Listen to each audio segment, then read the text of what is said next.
When my children were much younger, we attended a service at St. Mark's Cathedral in Seattle. Perhaps you know it.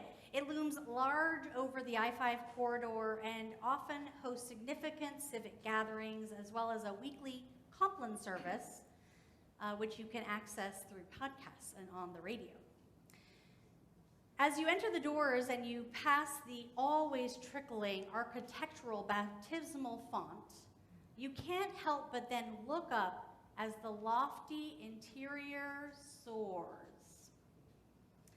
Liturgy tends toward high Episcopalian, with incense from a thurible, fancy liturgical ware, and this giant Bible that they process into the service held aloft, accompanied fore and aft by banners, literally. Which is all to say that this worship service was very, very different than that of our small country church incarnation, with its bare, puritanically inspired walls, and which seated maybe 75 on a shoulder-to-shoulder crowded Easter Sunday morning. My kids' eyes could not get any wider as they took in this entire sensory experience. Everything about this church seemed different than our church, until we got to communion. Now, this part they knew about. They knew all about the snack part of church. We managed to successfully get them all kneeling along the communion rail without too much kerfluffle, which was saying something for our family. And we watched as the generously adorned priest, with a very fancy plate and cup, making his steady progress along the rail toward our family. I noticed that everyone is drinking from the common cup. And before I have a chance to explain this protocol, the priest reaches my middle child, who's first.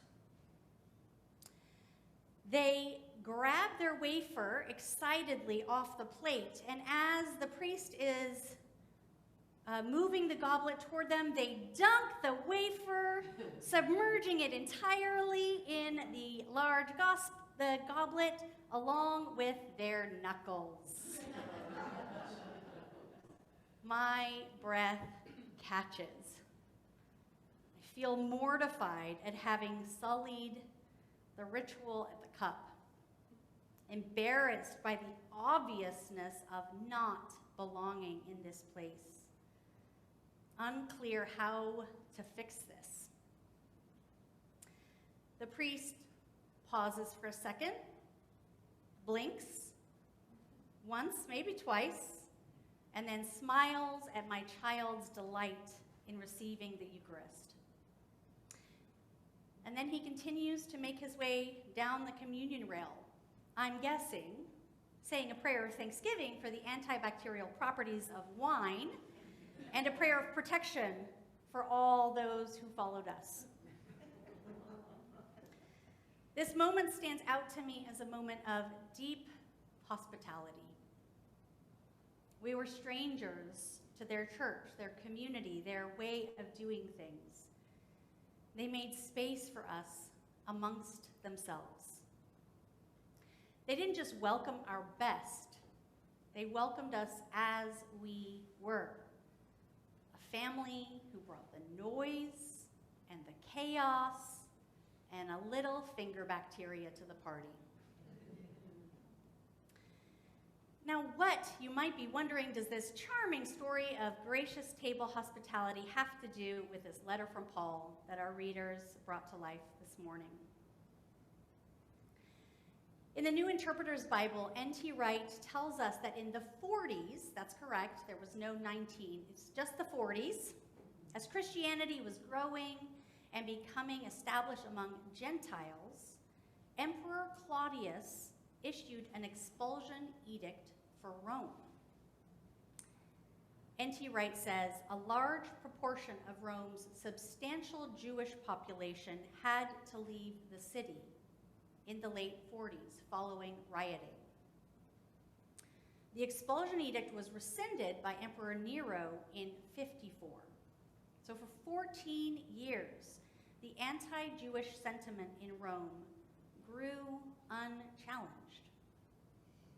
Christian Gentiles, those who came from pagan and Roman cultural practices and religious traditions, grew and fostered their new Christian faith without having to face the uncomfortable dissidence of reckoning with their Christian Jewish siblings, their siblings in faith, who came from entirely different cultural roots and traditions.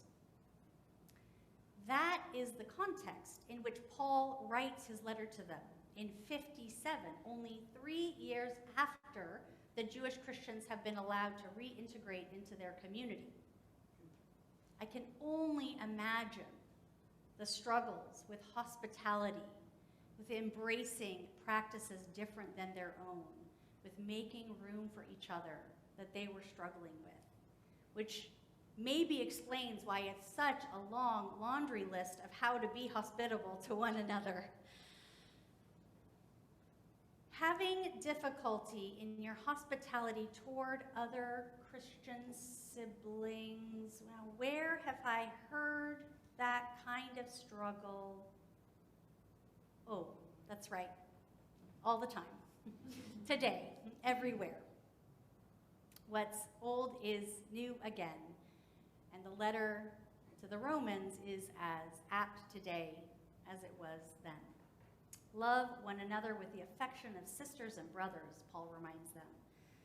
Look on the needs of God's holy people as your own. Be generous in offering hospitality.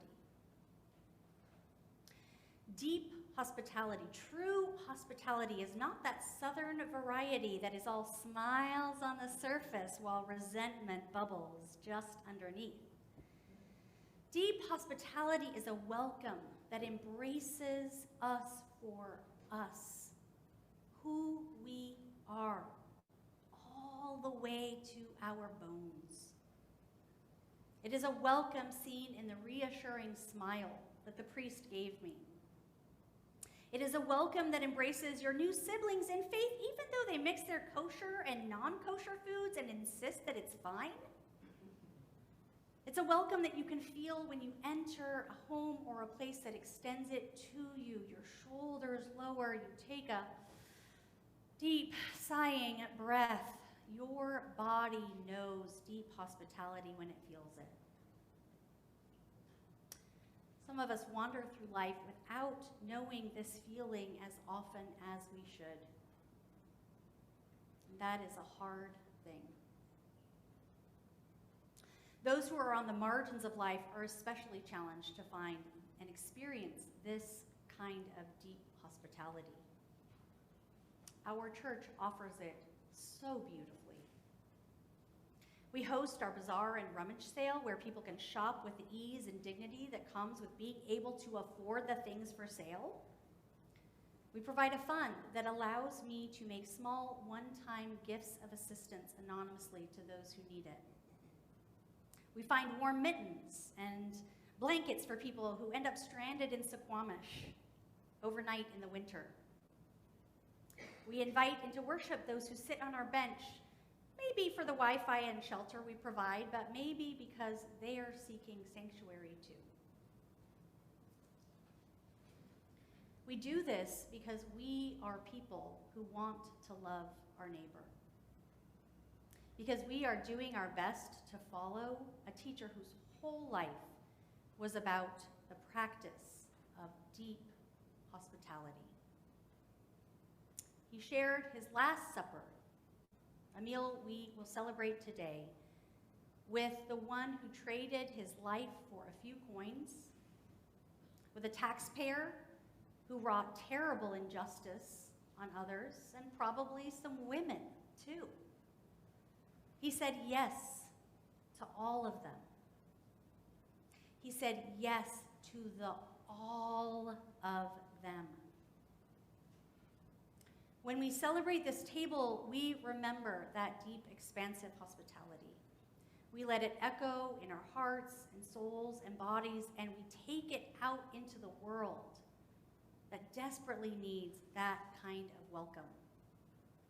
We practice that hospitality through our theology of the open table, when we remind each other that Jesus put no barriers around whom he would gather at the table with, and so neither do we.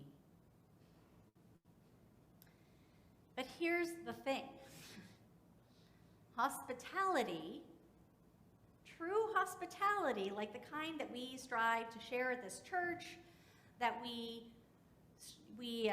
strive to aspire to follow Jesus as he teaches us, the kind that Paul writes in the letter to Romans, it is hard. It is very hard.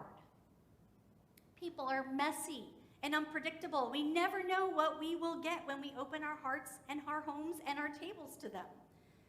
Sometimes people take more than we meant to offer, and we have to practice love through boundaries. Sometimes people's needs are greater than our hospitality's yes, and we have to live with the heartbreak of what it means that it's not enough. Sometimes it means that every time we arrive at church, we need to clean up the mess left at the bench to make sure it's hospitable for the next guest who needs it. But mostly, deep hospitality is hard because people are hard to love. To put it more plainly, people can be plumb annoying. When I'm sitting on Zoom in a neighborhood meeting and Carl starts to jaw again about the homeless encampment by our local middle school with his degrading assumptions about who lives there, I want to reach through his tablet and mute him. I do not want to practice deep hospitality. When men still working on their facial hair knock on my door wearing suits and a name tag, and I know that they are going to dismiss my deep faith and sacred vows of ordination, I want to yell at them that I am a Christian too. Daggone it. I do not want to practice deep hospitality. When my dramatic family member gets overwrought over a minor misunderstanding between us and calls to resolve it, just as I am settling in with some mint chocolate chip and some Hulu, I do not want to practice deep hospitality. The thing about hospitality is that at its essence, it is self-denying. Many of us feel nervous about that word, about how it might have been used against us in the past, but the truth of it is, deep hospitality requires some measure of self-denial, of self-sacrifice. You must make room within yourself to make the space to welcome another. Carl from the meeting takes self-denial, along with some deep breaths, to listen to his concern, to treat them with positive regard, even while I disagree. The elders at my door take self-denial, setting my pride and defensiveness aside enough to remember that they're just kids, far away from home, doing what they've been taught to do. My family member takes self-denial as I give them part of my quiet evening to reassure them of our mutual love. But when we offer hospitality, when we offer Christ's hospitality, when we dig deep to offer that to one another, we discover new things about ourselves. Because when we make room for others, when we push ourselves to accept people as they are, sometimes we find that we make room for ourselves as we are. I might have to admit that I too feel uncomfortable with the encampment, and I have more self-work around my ideas of homeless folk. I might discover in making space for my family member that is just too much all of the time, that I first have some healing to do for myself for all of the times that I was told that I was too much. When we invite folks into our sanctuary and we find ourselves irritated at how much noise they make inappropriately, We might, when practicing deep hospitality, have to make peace first with that little boy who wiggled too much and got his knuckles rapped for talking out of turn. When we work hard at making space for others, it sometimes requires us to make more space for ourselves. We often remember that Christ practiced a deep, welcoming hospitality, and sometimes I wonder if we forget that that hospitality extends to us too. You, and you, and you, and me too. When we remind ourselves to welcome one another as Christ did around the communion table and the regular table too, I wonder if we can practice that same open-hearted, deep hospitality to ourselves. What profit, Jesus asks us through Matthew, what profit would you show if you gained the whole world but lost yourself?